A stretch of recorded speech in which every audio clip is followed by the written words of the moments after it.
നീലക്കുറുക്കൻ രാജാവ്. കാടിന്റെ ഉള്ളിൽ കുസൃതിയും മിടുക്കനുമായ ഒരു കുറുക്കൻ ജീവിച്ചിരുന്നു. അവന്റെ പേര് ചുണ്ടൻ. അവൻ എന്നും പുതിയ കാര്യങ്ങൾ കണ്ടെത്താൻ ഇഷ്ടപ്പെട്ടു. ഒരു ദിവസം ചുണ്ടൻ കാടിന്റെ അതിരുകൾ കടന്ന് അടുത്തുള്ള ഗ്രാമത്തിലേക്ക് പോയി. അവിടെ നിറയെ പുതിയ കാഴ്ചകളും മണങ്ങളുമുണ്ടായിരുന്നു. ഗ്രാമത്തിലെ ഒരു വീട്ടുമുറ്റത്ത് വലിയൊരു പാത്രത്തിൽ നീലനിറമുള്ള ചായം കണ്ടു. എന്താണെന്നറിയാതെ ചുണ്ടൻ അതിലേക്ക് വീണുപോയി. അവൻ പാത്രത്തിൽ നിന്ന് പുറത്തുവന്നപ്പോൾ ചുണ്ടൻ ഞെട്ടിപ്പോയി. അവന്റെ ചുവന്ന രോമങ്ങളെല്ലാം തിളങ്ങുന്ന നീലനിറമായി മാറിയിരിക്കുന്നു. നീലനിറത്തിൽ കാട്ടിലേക്ക് തിരിച്ചെത്തിയ ചുണ്ടനെ കണ്ട് കാട്ടിലെ മൃഗങ്ങളെല്ലാം അത്ഭുതപ്പെട്ടു. ഇതൊരു പുതിയതരം കുറുക്കനാണോ? അവർ പരസ്പരം ചോദിച്ചു.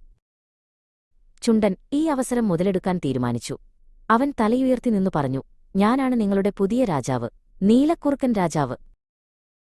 രാജാവായ ശേഷം ചുണ്ടൻ മടിയനായി.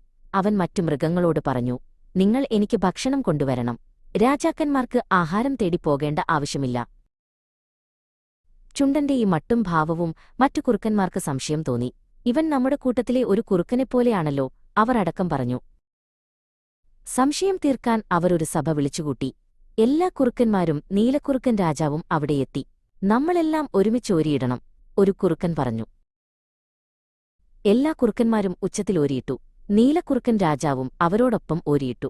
ആ ശബ്ദം കേട്ടപ്പോൾ അവനൊരു സാധാരണ കുറുക്കനാണെന്ന് എല്ലാവർക്കും മനസ്സിലായി. അവന്റെ ഉള്ളിലെ നിറം മാറിയിട്ടില്ലായിരുന്നു.